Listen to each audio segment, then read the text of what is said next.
अस्सलाम वालेकुम। उम्मीद है आप सब खैरियत से होंगे और साथ ही साथ मैं आप तमाम को अपने चैनल पर खुशामदीद करती हूँ। आज हम history and system of psychology PSY 542 की असाइनमेंट नंबर 1 पे बात करने जा रहे हैं। ये असाइनमेंट बेसिकली हमारी लेक्चर नंबर 8 से ली गई है। यहाँ पर आप देख सकते हैं कि मेंशन भी किया हुआ है कि लेक्चर 8 से ली गई है और ये 20 मार्क्स की असाइनमेंट है और इसकी ड्यू डेट हमारी 13 जून 2022 है।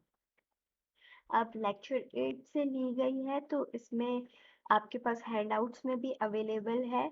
और अगर आप हैंडआउट से नहीं करना चाहते तो हमारे पास असाइनमेंट में बेसिकली हमें क्या बताना है, क्या आइडियाज दिए हुए हैं, वो यहाँ पर हमें प्रेजेंट भी किए हुए हैं, तो हम यहाँ से भी इजीली ले सकते हैं इन आइडियाज को। आप ये असाइनमेंट भी देख सकते हैं कि बहुत ही सिंपल और बहुत ही शॉर्ट असाइनमेंट है।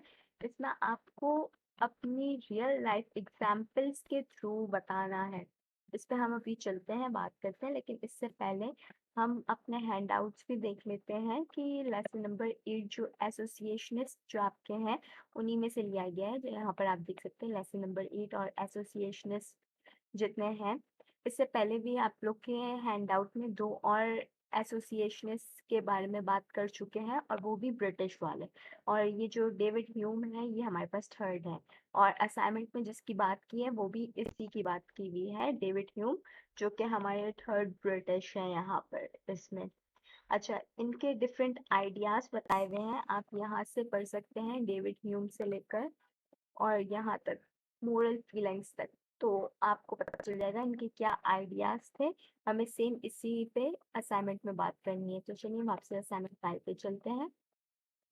अब सबसे पहले तो आपको इस असाइनमेंट से क्या मिलेगा, डेविड ह्यूम के रिलेटेड जो उसने आइडियाज बताए गए थे उसके बारे में ही बताया। अब डेविड ह्यूम के कुछ आइडियाज हैं, यहाँ पर आपके पास मेंशन किया हुआ है 1 2 3 और 2 में हमारे पास दो और हैं, एक वायलेंट पैशन और एक काम पैशन। इसमें हम अभी बात करते हैं।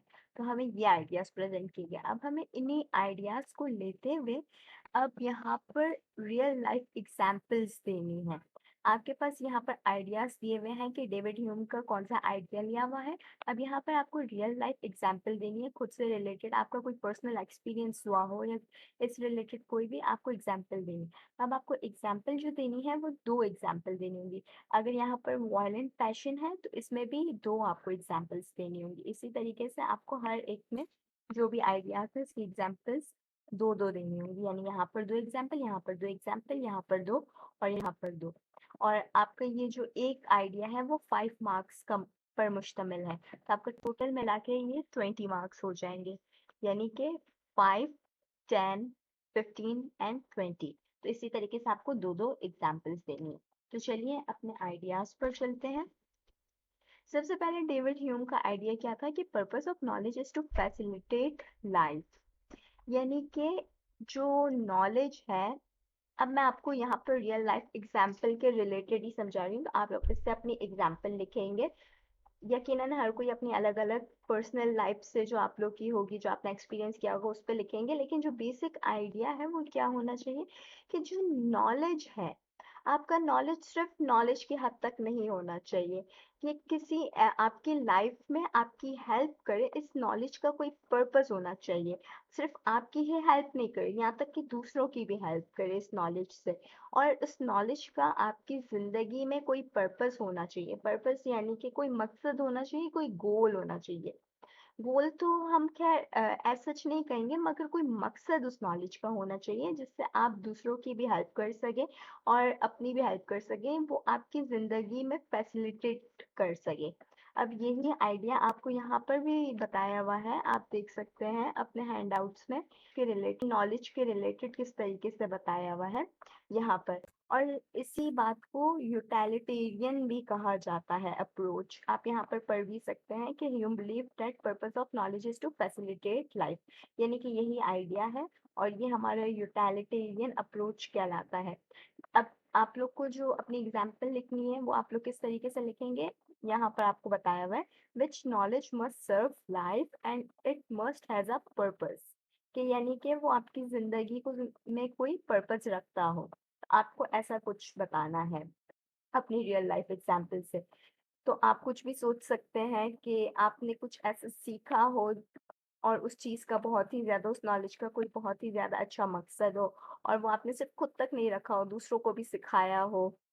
कुछ भी, यानी आपने कोई एक नया इल्म सीख लिया हो, जिससे ज़िंदगी में बहुत फ़ायदा है और उसका बहुत पर्पस अच्छा है और आपने वही दूसरों को सिखाया हो। आप इसकी भी लाइफ़ एग्ज़ाम्पल लिख सकते हैं। अब यहाँ पर नेक्स्ट हमारा जो आइडिया डेविड ह्यूम ने प्रेजेंट किया था वो ये है कि we all experience two kinds of passion. अच्छा, इसमें दो तरह के पैशंस की बात की हुई है, एक वायलेंट पैशन की बात की हुई है, एक काम पैशन की बात की हुई है। तो इसे दो सब कैटेगरीज में डिवाइड किया गया है, आपको दोनों के बारे में अलग अलग लिखना होगा। अब यहाँ पर violent passion refer to are intense emotion like love and hate और calm passion refer to are moral feelings. अच्छा, ये हम समझने से पहले यहाँ पर मैं आपको बता दूं कि calm passion refer to our moral feelings and aesthetics भी होता है। अब हम इसे समझते हैं तो हमें इजीली समझ आ जाएगा कि ये क्या बताया हुआ है। पहले हम वायलेंट पैशन पे बात करते हैं। वायलेंट पैशन में आपके पास बहुत ही इंटेंस इमोशंस जैसे कि यहाँ पर लव और हेट, यानी कि वो चीजें जो आपको बबल अप कर दें, जो आपको प्रोपेल करें, जो आगे बढ़ने पर आपको मजबूर करें। अब जैसे कि किसी की हेट आपको आगे बढ़ने पर मजबूर करेगी, आपको प्रोपेल करेगी उस बात को करने के लिए। यानी और साथ ही साथ लव। अब लव, आपका लव किस चीज़ का हो सकता है? किसी भी आपकी फेवरेट चीज़ का हो सकता है, अपनी फैमिली का लव हो सकता है, लव ऑफ नॉलेज हो सकता है। तो आप किसी भी लव के बारे में यहाँ पर लिख सकते हैं या हेट, जिसने आपको आगे बढ़ने पर, उस काम करने पर मजबूर किया हो। वो आपके इंटेंस इमोशंस, तो वो आपके वायलेंट पैशन वो होंगे। तो आप यहाँ पर अपना लव ऑफ नॉलेज के बारे में भी लिख सकते हैं या लव ऑफ फैमिली के बारे में कि आप किस हद तक आगे चले गए, आपके ये इमोशंस इतने इंटेंस इमोशंस होते हैं कि आप उस हद तक आगे चले जाएं। तो आप यहाँ पर वायलेंट पैशन में बता देंगे इसके बारे में। और नेक्स्ट आपका काम पैशन होता है।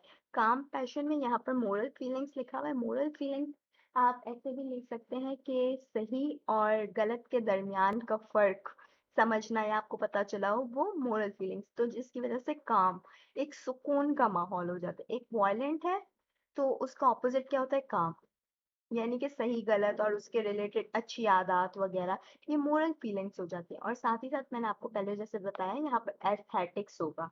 एस्थेटिक्स क्या होता है? जब आप बहुत ही गुस्से में थे मगर आपने अचानक से आकर एक पेंटिंग देखी, सुकून वाली पेंटिंग देखी, तो ये आपके एस्थेटिक्स हो गए। या आपने कोई म्यूजिक सुन लिया, कोई अच्छा सी गाना, सूदिंग काम सा गाना सुन लिया, यानी कि वो आपके इमोशंस को थोड़ा कूल डाउन और थोड़ा काम कर देते हैं। एक वायलेंट पैशन जो आपको आगे बढ़ने पर मजबूर कर देते हैं, जबकि काम पैशन आपको बिल्कुल काम सुकून में लेकर आ जाते हैं। जैसे आपने पेंटिंग देख ली या फिर आपने कोई म्यूजिक सुन लिया, इस तरीके से ये काम पैशन है। अब थर्ड हमारे पास क्या है आइडिया डेविड ह्यूम का? वो है कि human mind tend to establish a cause and effect relationship. The cause must be prior to the effect. अच्छा, जैसे हमें पता है कि कॉज और इफेक्ट रिलेशनशिप होता है, यानी एक चीज होती है उसकी वजह से उसका इफेक्ट बाद में हमें पता चलता है, यानी कि कॉज पहले आता है, इफेक्ट बाद में आता है। अब इसकी एग्जाम्पल किस तरीके से लेंगे कि एक स्टूडेंट है, उसने पढ़ाई नहीं की एग्जाम के लिए और वो फेल हो गया, यानी कि कॉज क्या हुआ? उसने पढ़ाई नहीं की एग्जाम के लिए, उसकी वजह से इफेक्ट क्या हुआ? कि वो फेल हो गया। तो ये इसका इफेक्ट हुआ। या किसी बच्चे ने कोई जंक फूड इतना सारा खा लिया और बहुत जंक फूड लेता है वो, तो उसकी वजह से उसकी तबीयत खराब हो गई। तो कॉज क्या हुआ? कि उसने बहुत सारा जंक फूड लिया, इफेक्ट क्या हुआ? कि उसकी तबीयत खराब हो गई। यानी कि कॉज पहले हमेशा चीज में आता है और इफेक्ट बाद में आता है। यानी कि कॉज की वजह से ही, यानी एक चीज है उसकी कॉज है, उसी की वजह से ही इफेक्ट होता है। जैसे मैंने अभी आपको एग्जांपल दी जंक फूड की या फिर पढ़ाई की। इस तरीके से ये डेविड ह्यूम के आइडियाज यहाँ पर कंप्लीट होते हैं। अब आपने क्या करना है, आपको ये समझ आ गए कि बेसिक आइडियाज इनके क्या है। अब आपको यहाँ पर यही बताना है, नॉलेज फैसिलिटेटिंग लाइफ लिख देंगे, एग्जाम्पल लिख देंगे। वायलेंट पैशन में आपको जैसे मैंने बताया है कि एक हेट है और एक लव है, उसके रिलेटेड आप एक एक एग्जाम्पल लिख दें। काम पैशन में मैंने आपको क्या बताया, मोरल वैल्यूज यानी सही और गलत, और एस्थेटिक्स कोई भी पेंटिंग वगैरह देख ली जिसने आपको सूट कर दिया हो, काम कर दिया, उसके बारे में आप लिख दें। कॉज और इफेक्ट अभी हमने जैसे एंड में बात की कि जंक फूड खा लिया उसकी वजह से उसकी तबीयत बच्चे की खराब हो गई, इस तरीके से आपके साथ भी कुछ हुआ होगा तो आप वो यहाँ पर लिख देंगे। तो इस तरीके से हमारी यहाँ पर असाइनमेंट एंड होती है। उम्मीद है कि आपको समझ आ गई होगी असाइनमेंट। अगर आपको कोई क्वेरी है तो आप मुझसे पूछ सकते हैं। नेक्स्ट वीडियो तक के लिए अल्लाह हाफिज।